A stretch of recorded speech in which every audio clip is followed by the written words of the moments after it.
ओम शांति। आज है 5 जनवरी 2021। मीठे बाबा के महावाक्य सुनेंगे। मुरली का सार। मीठे बच्चे, तुम्हारे मुख से कभी भी हे ईश्वर, हे बाबा शब्द नहीं निकलना चाहिए। यह तो भक्ति मार्ग की प्रैक्टिस है। क्या कह रहे हैं बाबा आज?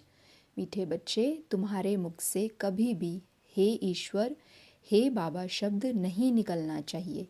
यह तो भक्ति मार्ग की प्रैक्टिस है। आज की मुरली का प्रश्न है, तुम बच्चे सफ़ेद ड्रेस पसंद क्यों करते हो? यह किस बात का प्रतीक है? तुम बच्चे सफ़ेद ड्रेस पसंद क्यों करते हो? यह किस बात का प्रतीक है? उत्तर है, अभी तुम इस पुरानी दुनिया से जीते जी मर चुके हो, इसीलिए तुम्हें सफ़ेद ड्रेस पसंद है। क्या समझा रहे हैं बाबा?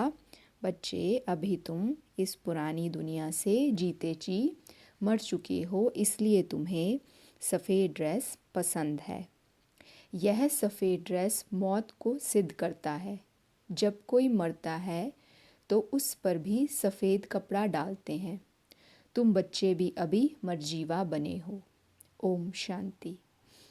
रूहानी बाप बैठ रूहानी बच्चों को समझाते हैं। रूहानी अक्षर ना कहे, सिर्फ बाप कहें तो भी ठीक है। बाप बैठ बच्चों को समझाते हैं। सब अपने को भाई भाई तो कहते ही हैं, तो बाप बैठ समझाते हैं बच्चों को। सभी को तो नहीं समझाते होंगे, सब अपने को भाई भाई कहते ही हैं। गीता में लिखा हुआ है भगवानुवाच। अब भगवानुवाच किसके प्रति? भगवान के हैं सब बच्चे। वह बाप है तो भगवान के बच्चे सब ब्रदर्स हैं। क्या समझा रहे बाबा कि अगर बाप है, बाप भगवान है, तो सब बच्चे आपस में ब्रदर्स हुए। भगवान ने ही समझाया होगा, राजयोग सिखाया होगा। अभी तुम्हारी बुद्धि का ताला खुला हुआ है। दुनिया में और किसी के भी ऐसे ख्यालात नहीं चल सकते। जिन जिन को संदेश मिलता जाएगा वह स्कूल में आते जाएंगे, पढ़ते जाएंगे, समझेंगे। प्रदर्शनी तो देखी, अब जाकर कुछ ज़्यादा सुने। पहली पहली मुख्य बात है, ज्ञान का सागर पतित पावन गीता ज्ञानदाता शिव भगवानुवाच। पहले पहले उनको यह पता पड़े कि इन्हों को सिखलाने वाला अथवा समझाने वाला कौन है। वह सुप्रीम सोल ज्ञान का सागर निराकार है। वह तो है ही सत्य अर्थात ट्रुथ है। वह सत्य ही बताएंगे, फिर उसमें और कोई प्रश्न उठ नहीं सकता। पहले पहले तो इस पर समझाना है। हमको परमपिता परमात्मा ब्रह्मा द्वारा राजयोग सिखलाते हैं। यह राजाई पद है, जिसको निश्चय हो जाएगा कि जो सबका बाप है वह पारलौकिक बाप बैठ समझाते हैं, वही सबसे बड़ी अथॉरिटी है, तो फिर दूसरा कोई प्रश्न उठ ही नहीं सकता। वह है पतित पावन।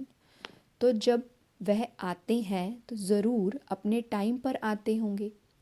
तो तुम देखते भी हो, यह वही महाभारत लड़ाई है। विनाश के बाद फिर वाइसलेस दुनिया होनी है। यह है विशेष दुनिया। यह मनुष्य नहीं जानते कि भारत ही वाइसलेस था। कुछ भी बुद्धि चलती नहीं है। गोदरेज का ताला लगा हुआ है। क्या कह रहे हैं बाबा? आज मनुष्य की बुद्धि को गोदरेज का ताला लग गया है।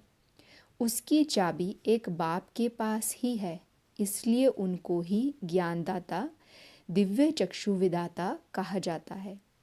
ज्ञान का तीसरा नेत्र देते हैं। अब शिव बाबा क्या करते हैं? ज्ञान का तीसरा नेत्र बच्चों को देते हैं। यह किसी को पता नहीं है कि तुमको पढ़ाने वाला कौन है। दादा समझ लेते हैं तब टीका करते हैं। क्या समझा रहे बाबा कि किसी को भी पता नहीं है कि हमें स्वयं परमपिता परमात्मा पढ़ाते हैं। ब्रह्मा बाबा को देख करके क्या करते हैं? टीका करते हैं, माना टिप्पणी करते हैं, कुछ ना कुछ बोलते हैं। इसलिए पहली पहली बात ही यह समझाओ। इसमें लिखा हुआ भी है शिव भगवानुवाच। वह तो है ही ट्रुथ। बाबा समझाते हैं, मैं पतित पावन शिव हूँ। मैं परमधाम से आया हूँ इन सालीग्रामों को पढ़ाने, अब ब्रह्मा बाबा के तन में शिव बाबा प्रवेश करके क्या कहते हैं, बच्चे मैं ही पतित पावन शिव हूँ, मैं परम धाम से आया हूँ इन सालिग्रामों को पढ़ाने। बाप है ही नॉलेजफुल, सृष्टि के आदि मध्य अंत का राज समझाते हैं।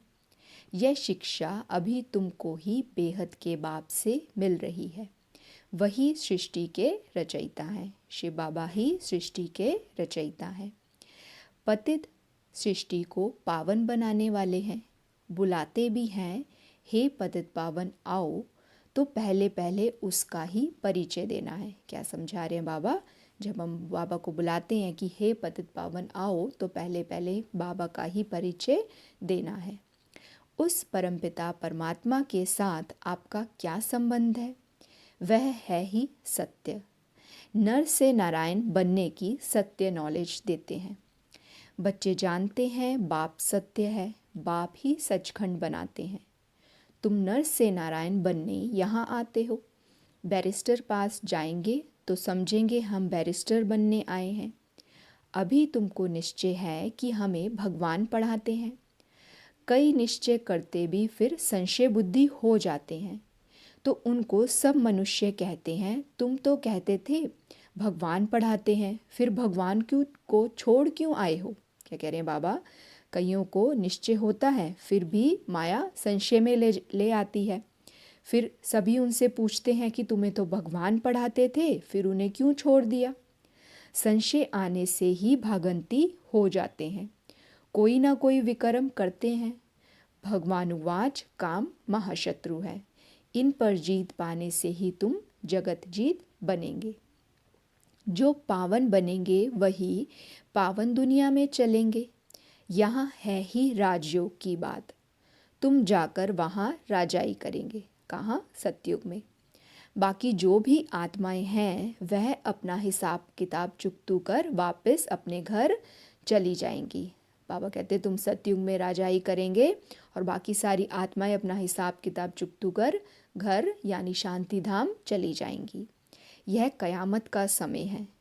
अब यह बुद्धि कहती है सतयुग की स्थापना ज़रूर होनी है। पावन दुनिया सतयुग को कहा जाता है। बाकी सब मुक्ति धाम में चले जाएंगे, उनको फिर अपना पाठ रिपीट करना है। तुम भी अपना पुरुषार्थ करते रहते हो पावन बन और पावन दुनिया का मालिक बनने के लिए।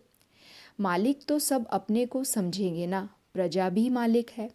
अभी प्रजा भी कहती है ना हमारा भारत। बड़े ते बड़े मनुष्य सन्यासी आदि भी कहते हमारा भारत। तुम समझते हो इस समय भारत में सभी नरकवासी हैं। अभी हम स्वर्गवासी बनने के लिए यह राजयोग सीख रहे हैं। क्या समझा रहे हैं बाबा? अभी हम स्वर्गवासी बनने के लिए यह राजयोग सीख रहे हैं। सब तो स्वर्गवासी नहीं बनेंगे, यह अभी ज्ञान आया है। क्या कह रहे हैं बाबा? ये ज्ञान अभी आया है। वो लोग जो सुनते हैं, शास्त्र सुनते हैं, शास्त्र सुनाते हैं, वह है शास्त्रों की अथॉरिटी।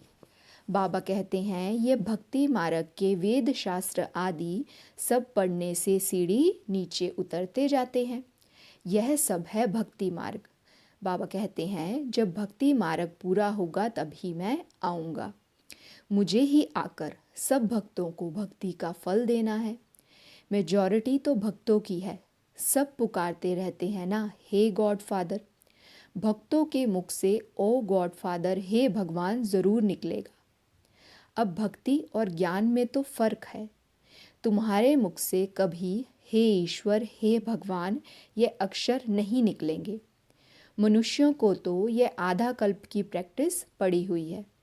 तुम जानते हो वह तो हमारा बाप है, तुमको हे बाबा थोड़ी करना है। बाबा से तो तुमको वर्षा लेना है। पहले तो ये निश्चय है हम बाप से वर्षा लेते हैं। बाप बच्चों को वर्षा लेने का अधिकारी बनाते हैं। यह तो सच्चा बाप है ना। बाप जानते हैं यह हमारे बच्चे हैं जिन्हों को हम ज्ञान अमृत पिलाए, ज्ञान चिता पर बिठाए, घोर नींद से जगाए स्वर्ग में ले जाता हूँ। बाबा आकर क्या करते हैं? अपने बच्चों को ज्ञान अमृत पिलाते हैं, ज्ञान चिता पर बिठाकर घोर नींद से जगाकर स्वर्ग में ले जाते हैं। बाबा ने समझाया है आत्माएं वहाँ शांति धाम और सुख धाम में रहती हैं। सुख धाम को कहा जाता है वाइसलेस वर्ल्ड, संपूर्ण निराकारी देवताएं हैं ना, और वह है स्वीट होम। तुम जान गए हो कि हमारा होम वह है। हम एक्टर्स उस शांति धाम अर्थात अपने घर से आते हैं यहाँ पाठ बजाने। हम आत्माएं यहाँ के रहवासी नहीं हैं। वह एक्टर्स यहाँ के रहवासी होते हैं, सिर्फ घर से आकर ड्रेस बदलकर पार्ट बजाते हैं। किसकी बात कर रहे हैं बाबा? जो लौकिक एक्टर्स होते हैं, वह एक्टर्स यहाँ के रहवासी होते हैं, फिर घर से आकर ड्रेस बदलकर पार्ट बजाते हैं। तुम तो समझते हो हमारा घर शांति धाम है, वहाँ हम फिर वापस जाते हैं। अब सिर्फ एक्टर्स स्टेज पर आ जाते हैं, तब फिर बाप आकर सभी को ले जाएंगे। इसीलिए उनको लिबरेटर गाइड भी कहा जाता है।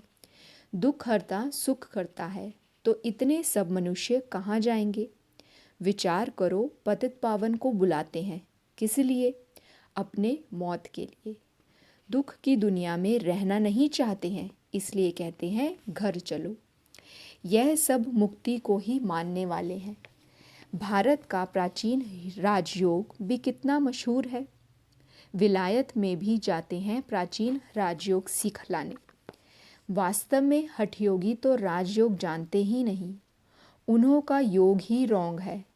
इसलिए तुम्हें जाकर सच्चा राजयोग सिखाना है।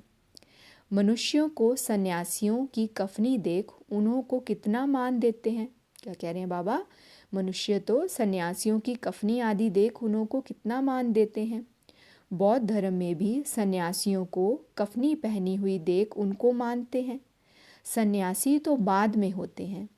बौद्ध धर्म में भी शुरू में कोई सन्यासी नहीं होते हैं। जब पाप बढ़ता है बौद्ध धर्म में, तब सन्यास धर्म स्थापन होता है। शुरू में तो वह आत्माएं ऊपर से आती हैं, उनकी संख्या आती है। शुरू में सन्यास सिखलाकर क्या करेंगे? सन्यास होता है बाद में। यह भी यहाँ से कॉपी करते हैं। क्रिश्चियंस में भी बहुत हैं जो सन्यासियों का मान रखते हैं। कफनी की जो पहरवाइश है वह हठ योगियों की है। तुमको तो घर बार छोड़ना नहीं है, ना कोई सफ़ेद कपड़े का बंधन है, परंतु सफ़ेद अच्छा है। क्या कह रहे हैं बाबा आज कि बच्चे?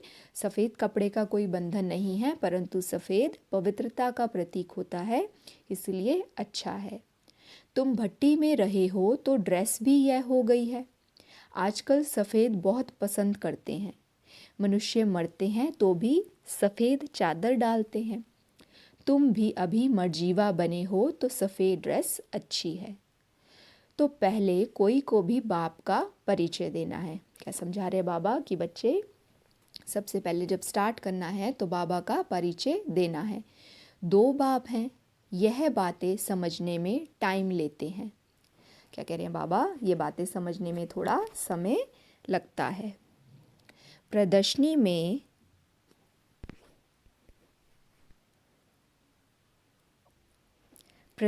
में इतना समझा नहीं सकेंगे। सतयुग में होता है एक बाप। इस समय तुमको 3 बाप हैं, क्योंकि भगवान आते हैं प्रजापिता ब्रह्मा के तन में। वह भी तो बाप है सबका। लौकिक बाप भी है।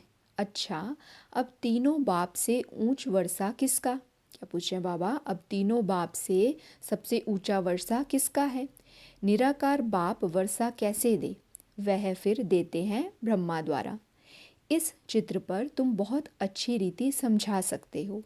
शिव बाबा निराकार हैं और यह है प्रजापिता ब्रह्मा, आदि देव, ग्रेट ग्रेट ग्रैंडफादर। बाप कहते हैं मुझ शिव को तुम ग्रेट ग्रेट ग्रैंडफादर नहीं कहेंगे, मैं सभी का बाप हूँ। यह है प्रजापिता ब्रह्मा। तुम हो गए सब भाई बहन। भल स्त्री पुरुष हैं, परंतु बुद्धि से जानते हैं हम भाई बहन हैं। बाप से वर्षा लेते हैं।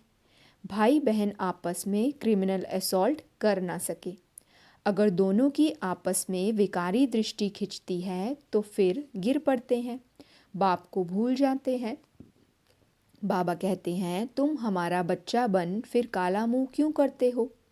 बेहद का बाप बच्चों को बैठ समझाते हैं। तुमको यह नशा चढ़ा हुआ है, जानते हो, ग्रस्त व्यवहार में भी रहना है, लौकिक संबंधियों को भी मुंह देना है, तोड़ निभाना है। लौकिक बाप को तो तुम बाप कहेंगे ना, उनको तो तुम भाई नहीं कह सकते। ऑर्डिनरी वे में बाप को बाप ही कहेंगे।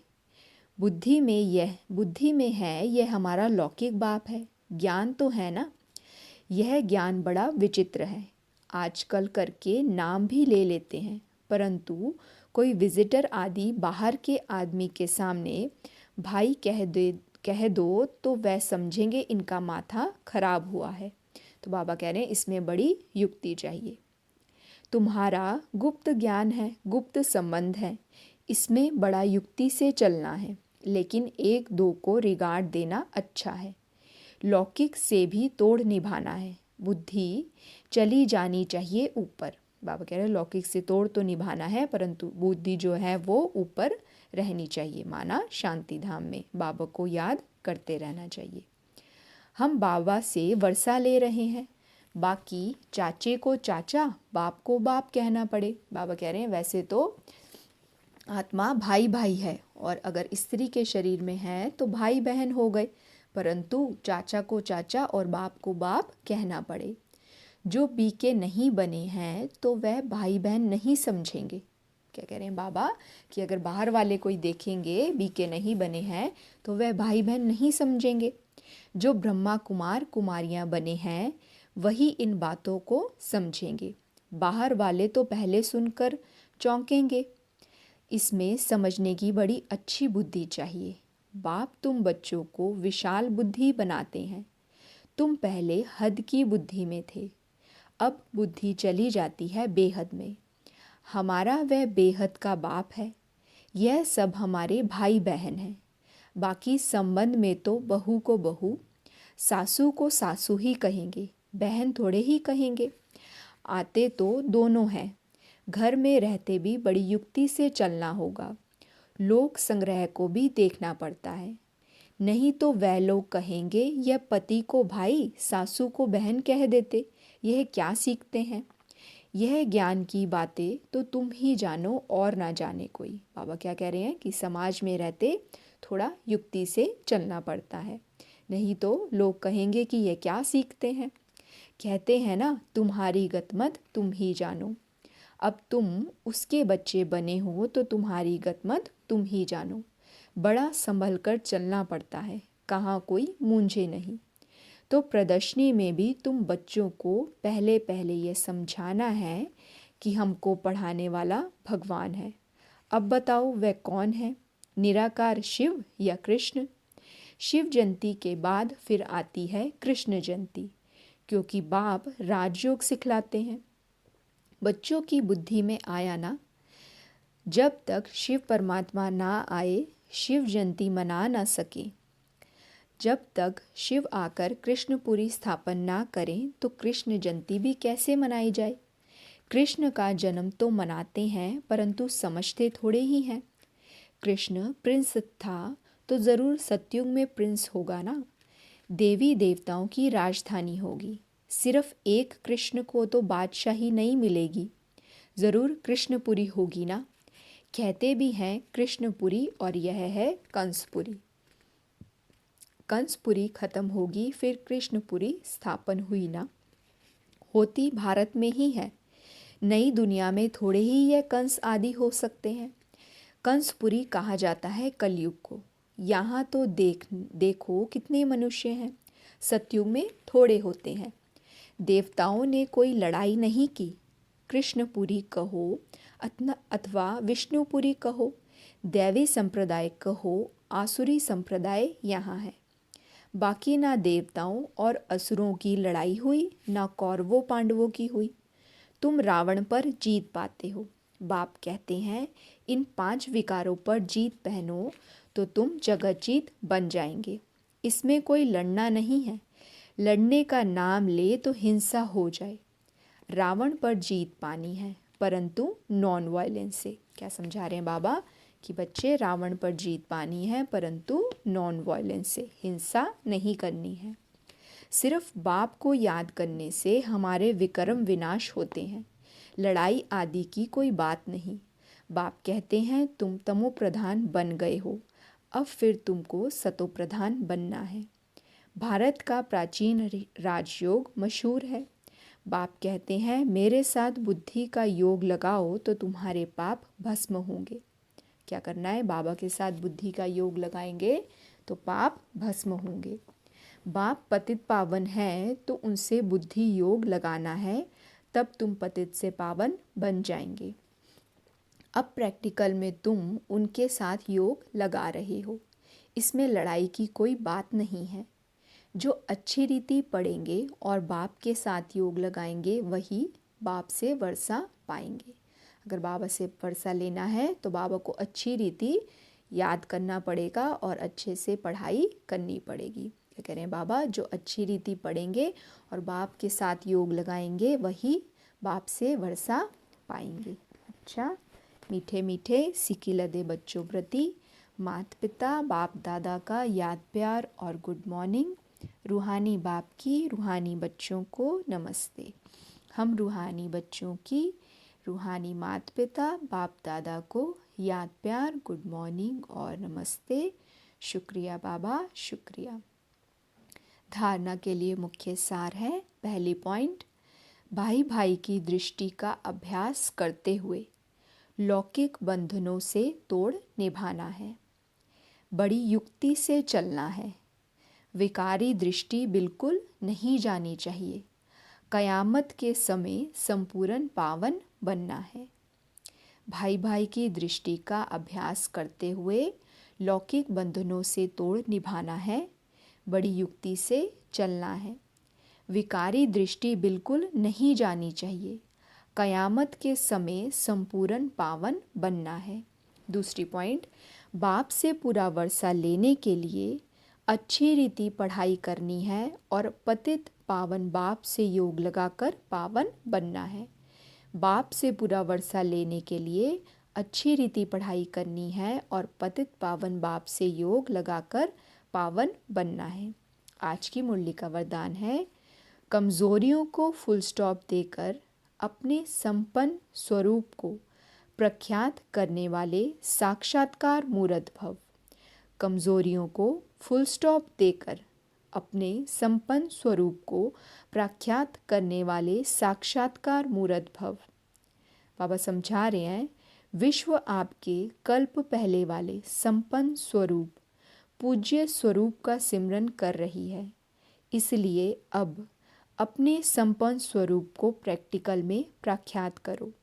अपने संपन्न स्वरूप को प्रैक्टिकल में प्रख्यात करने के लिए बाबा ने आगे 5 पॉइंट्स दी हैं। पहला है, बीती हुई कमज़ोरियों को फुल स्टॉप लगाओ। दूसरा, दृढ़ संकल्प द्वारा अपने पुराने संस्कार स्वभाव को समाप्त करो। दृढ़ संकल्प द्वारा पुराने स्वभाव संस्कार को समाप्त करो। तीसरा, दूसरों की कमज़ोरी की नकल मत करो। चौथा, अवगुण धारण करने वाली बुद्धि का नाश करो। अवगुण धारण करने वाली बुद्धि का नाश करो। और पांचवा, दिव्य गुण धारण करने वाली सतो प्रधान बुद्धि को धारण करो, तब साक्षात्कार मूर्त बनेंगे। स्लोगन है, अपने अनादि और आदि गुणों को स्मृति में रख उन्हें स्वरूप में लाओ। अपने अनादि और आदि गुणों को स्मृति में रख उन्हें स्वरूप में लाओ। ओम शांति।